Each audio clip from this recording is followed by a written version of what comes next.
Salut tout le monde, ça c'est le genre de tête que je me tape au réveil. Voilà. Aujourd'hui je vais vous montrer un peu ma routine, ma journée type au jardin, ce que je fais juste après le réveil et jusqu'au soir, donc assez souvent.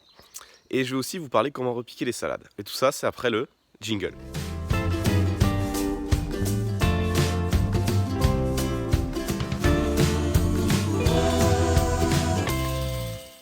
Donc je commence avec checker les plants qu'on a mis sur sur une grande étagère quand même.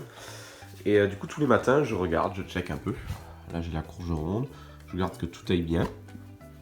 Tiens, je vais vous montrer l'aubergine qui commence à grandir. Elle n'est pas très vaillante, mais elle commence à pas mal grandir. Donc je check, voilà, tous les jours, courgettes, cornichons. Je regarde, là j'ai refait un peu de melon il y a 4-5 jours. Pour le moment rien pousse, donc on verra. Et donc voilà, c'est ma petite routine du coup du matin, de checker un peu si tout va bien. Regardez, tenez, mon melon, il a pas mal grandi. Il est pas énorme, mais il a bien grandi, donc je suis assez content. J'ai l'impression que le melon, c'est un peu une des choses les plus dures à faire en semis. Enfin, ou celle où j'ai eu le plus de mal, quoi. Ensuite, tous les matins, je viens de checker. On avait planté donc des bulbes qu'on avait achetés au MRJC. Enfin, que ma belle-mère avait acheté au MRJC. Je viens de checker si ça pousse. Bon, on peut voir, il y a quelques herbes qui poussent, mais je pense que c'est des mauvaises herbes. Donc je sais pas s'ils vont sortir ou sinon ce sera peut-être pour l'année prochaine. Ensuite, j'arrive à mon fameux bac. Petit bac d'ailleurs plutôt sympathique. Il y a du thym, du persil et un peu de ciboulette. Ensuite, je fais un petit tour donc, en checkant le jardin. Donc là, on peut voir que les patates ont bien poussé. Donc c'est la rangée de gauche ici qui a poussé en première, ensuite celle du milieu, puis celle de droite. À côté des patates, on peut voir que quelques haricots ont commencé à sortir. Mais malheureusement ils sont en train de se faire manger par les limaces. Je vous montre donc les salades qu'on avait mis ici. On avait semé des radis entre chaque salade. Vous pouvez voir que ça a bien poussé. Cette association de légumes se fait vraiment très bien.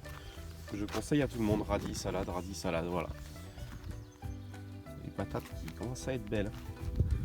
Elles sont jolies, ouais. Tous les matins, donc je viens voir aussi ici dans ce parterre si les graines qu'on avait semées de fleurs ont poussé.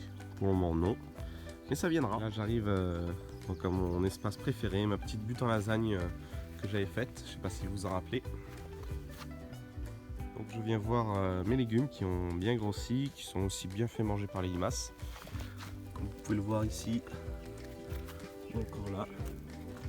Et on peut y voir d'ailleurs des toutes petites courgettes. Je sais pas si vous allez les voir juste là. Donc oui, ça fait plaisir de voir des grands pieds comme ça. On a les haricots, mais c'est pareil, ils ont été bien dévorés par les limaces. Une salade. Alors cette salade, je ne sais pas si vous vous rappelez l'image où je vous ai montré les salades et les radis, elle a été plantée en même temps que les autres et elle fait 2 fois la taille des autres. Donc voilà un peu l'avantage d'être sur butte et paillé, c'est que il fait chaud en fait sous la paille grâce à la tonte et du coup les légumes, enfin les plants de légumes poussent beaucoup plus vite. Et idem pour cette salade qui est magnifique, et là une petite salade à planter. Et à côté, ça c'était les salades qui ont repoussé depuis l'année dernière. Donc c'est pareil, on vient en récupérer toutes les semaines, plusieurs. Ensuite je finis ma petite routine en vérifiant mes pièges à frelons que j'avais fait. Puis je me suis rendu compte ce matin qu'en fait il y avait plein de mouches qui sont piégées dedans. Donc c'est un peu malheureux pour elles. Et voilà, si je pouvais piéger des frelons asiatiques, ça me ferait un peu plus plaisir. Mais bon, peut-être qu'il est encore trop tôt dans la saison pour piéger les frelons, étant donné qu'en plus j'en ai même pas vu. Donc voilà. Sinon aussi tous les matins, je viens dire bonjour à nos abeilles. Je sais pas si vous allez voir, mais regardez, on a les petites cerises qui commencent à sortir. Les japonais qui vont se régaler. Et je viens aussi souvent, donc quand je viens au jardin, mettre un peu le compost, comme vous pouvez voir. Si vous avez un composteur chez vous d'ailleurs, n'hésitez pas à le remuer à peu près toutes les 2 semaines et à y ajouter un petit peu des fois des copeaux de bois ou autres déchets un peu secs comme ça. Voilà, ça fait toujours du bien. À la fin du checking du jardin et de ma petite journée auprès du jardin, bon il y a des jours forcément, il n'y a pas grand chose à faire. Mais après ça va s'activer là un peu début mai, mi-mai quand on va se mettre à tout planter, tout semer et après en été quand il faudra arroser, s'occuper, ramasser les légumes. Il va y en avoir des choses à faire Donc aujourd'hui, exprès pour vous, je vais vous montrer comment on peut déplacer des salades d'un endroit à l'autre. Oula, je me fais agresser. Ah non, plus sérieusement, je vais prendre des salades qu'on a au jardin, des petites boutures. Je vais les mettre dans des petits pots mélangés avec du terreau. Et comme ça, je pourrais en donner, là je vais en donner à ma mère, mais comme ça, si un jour vous avez trop de salades dans votre jardin, vous saurez un petit peu comment faire. De toute façon, on va apprendre ensemble, comme d'habitude. Comme pour toute bonne recette, il faut citer les ingrédients d'abord. Donc on a besoin de salade, de petits pots, un peu de terreau, de terre, et on est parti pour transvaser les salades.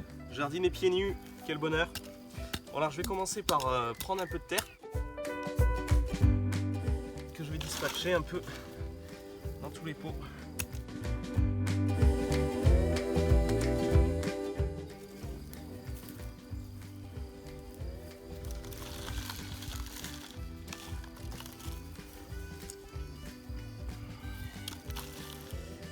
Voilà un peu de terre. Et ensuite, je vais enlever les salades.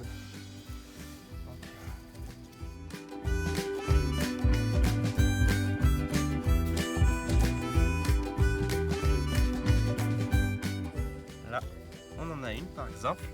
Et je vais y mettre un peu de terreau.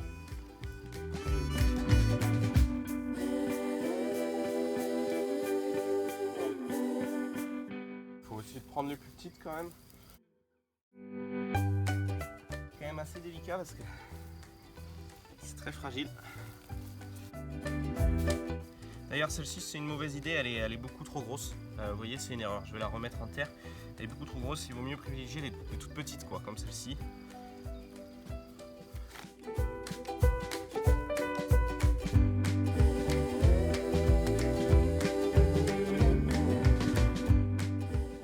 Il faudra arroser de suite après.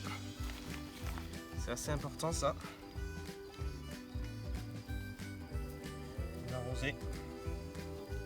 Merci tout le monde donc d'avoir visionné cette vidéo. On se retrouve la semaine prochaine pour un nouvel épisode. Et je vous souhaite une très bonne fin de semaine. Et c'est parti, jingle!